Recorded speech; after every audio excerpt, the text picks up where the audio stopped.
Have you ever wondered about the magic in magic mushrooms? Well, buckle up, because we're about to take a trip into the world of psilocybin, the secret ingredient that turns these fungi into a psychedelic adventure.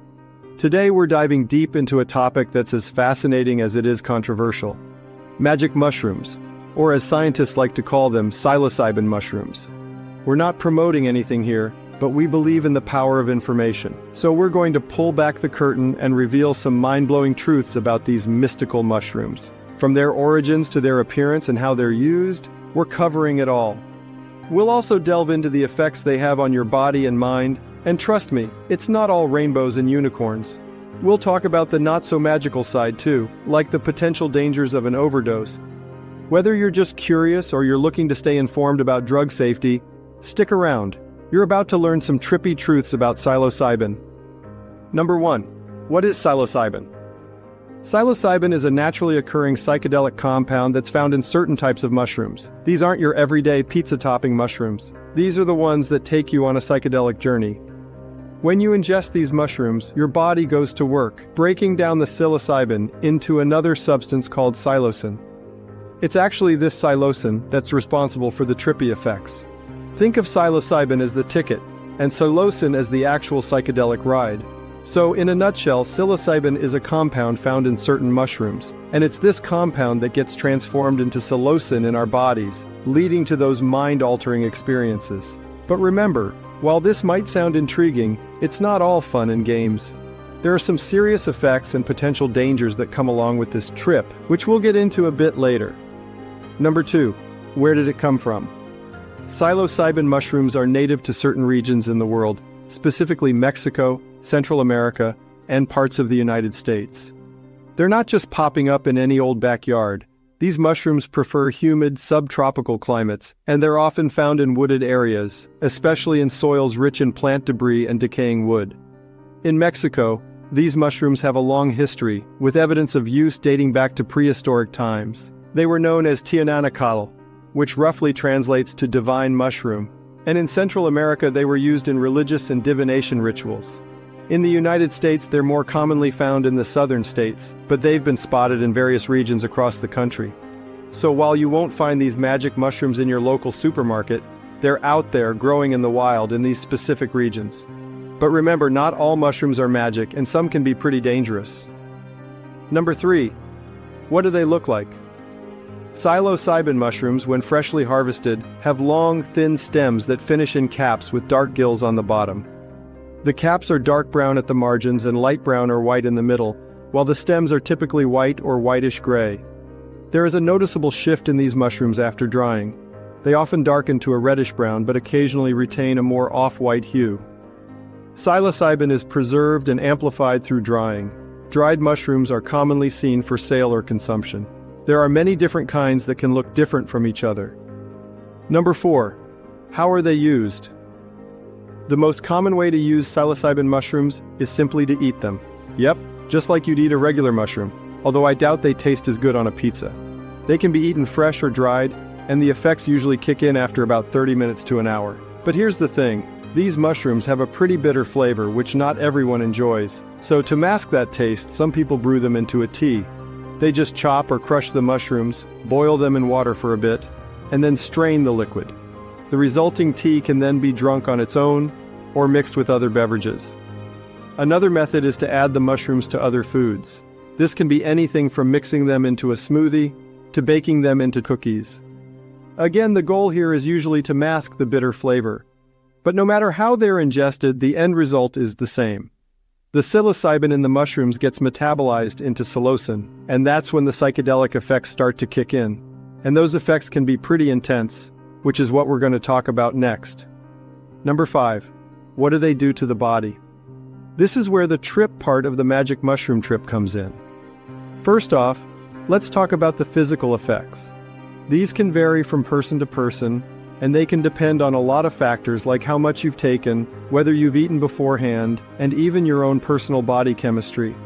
But there are some common effects that many people experience. One of the first things you might notice is a feeling of nausea or even vomiting.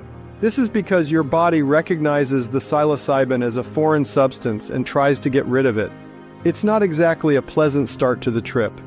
You might also experience muscle weakness and a lack of coordination.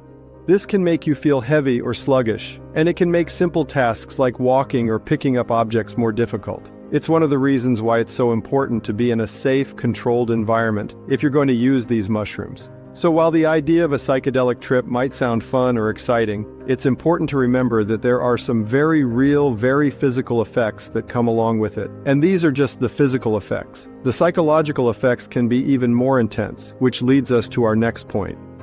Number 6. What do they do to the mind?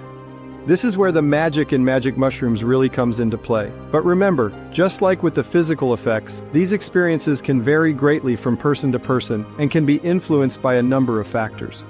One of the most well-known effects of psilocybin is hallucinations. These can be visual, auditory, or even sensory.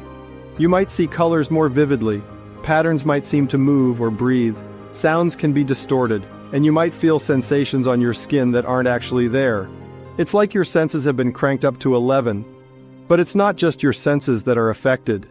Psilocybin can also mess with your perception of reality. You might find it hard to tell what's real and what's not, which can be disorienting and even scary. Panic reactions can happen, especially if a person takes a high dose or is in a stressful environment. This can lead to a bad trip, which can be a very distressing and even traumatic experience. In some cases, people can have psychotic-like episodes where they lose touch with reality completely. This is more likely in people who have a history of mental health issues, but it can happen to anyone, especially with high doses. Number 7.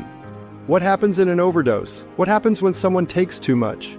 This is where we get into the territory of a psilocybin overdose, and trust me, it's not a place you want to find yourself. First off, taking a high dose of psilocybin can lead to longer and more intense trip episodes. This means the hallucinations, the distorted reality, the physical discomfort, all of it can be amplified. And these episodes can last for several hours, sometimes even up to a day. Along with this, an overdose can lead to challenging physical and emotional experiences. This can include severe nausea and vomiting, intense fear or paranoia, and extreme mood swings. It can be a very distressing experience, both for the person going through it and for anyone who's with them. In severe cases, a psilocybin overdose can lead to psychosis, which is a serious mental disorder where a person loses touch with reality. They might see or hear things that aren't there, have delusions, or become extremely paranoid. And while death from a psilocybin overdose is rare, it can happen. An example is if someone injures themselves while under the influence. There is also the risk of poisoning from misidentified mushrooms. There are types of mushrooms that look similar to psilocybin mushrooms, but are actually poisonous. Eating these can lead to serious illness or even death. Number 8. What happens if you mix them with other drugs? Mixing psilocybin with other drugs is a risky business, and it's something we strongly advise against. When you mix psilocybin with other substances, you're entering uncharted territory. The effects of one drug can amplify or alter the effects of the other, leading to unpredictable and potentially dangerous outcomes. For example, mixing psilocybin with alcohol can increase the intensity of the hallucinations and can also increase the risk of nausea and vomiting. It can also lead to poor decision-making, as both substances can impair your judgment. Mixing psilocybin with other hallucinogens, like LSD or mescaline, can lead to extremely intense and prolonged psychedelic experiences. This can increase the risk of a bad trip or a psychotic episode, and mixing psilocybin with stimulants like cocaine or amphetamines can put a lot of strain on your heart and can increase the risk of panic attacks or psychotic episodes. While the idea of mixing drugs might seem like a way to enhance the experience, it's important to remember that it's a dangerous game to play. The risks far outweigh any potential benefits, and it's always safer to avoid mixing substances. Number 9. Mood and environment. Another important point worth mentioning is the impact of mood and environment on a psilocybin experience. This is a concept often referred to as set and setting. Set refers to your mindset going into the experience, your current emotional state, your expectations, and your level of comfort with the idea of altering your consciousness can all significantly influence your experience with psilocybin. If you're feeling anxious, stressed, or upset, these feelings can be magnified during the trip, potentially leading to a negative or even traumatic experience. Setting refers to the physical environment where you're planning to use psilocybin. A safe, comfortable, and familiar environment can help create a more positive experience. On the other hand, a chaotic, unfamiliar, or stressful environment can contribute to feelings of anxiety and paranoia. The presence of a sober, trusted individual, often referred to as a trip sitter, can also be beneficial. This person can provide reassurance, help you stay safe, and assist in navigating any challenging moments that may arise. So while psilocybin's effects are largely due to its action on the brain, your mood and environment play a significant role in shaping the experience. Number 10. It is not considered naturally addictive. When we say psilocybin is not naturally addictive, we mean that it doesn't cause the physical dependency that some substances like alcohol or opioids can cause. You won't experience physical withdrawal symptoms if you stop using it. While it may not be physically addictive, it's possible to develop a psychological dependency on the experience it provides. Also, one might find that the effects are less profound or meaningful with repeated use, which can lead some people to use larger doses or seek out other substances. Is it legal? Research is slowed by the fact that psilocybin is still illegal and heavily regulated on a national level in the majority of nations. However, a global campaign would like to change that. Psilocybin is a Schedule I controlled substance in the United States, meaning it has a high potential for abuse and no recognized medicinal value. That being said, some states have passed laws permitting study into the potential benefits of psilocybin for mental health. Check out this next video you might like.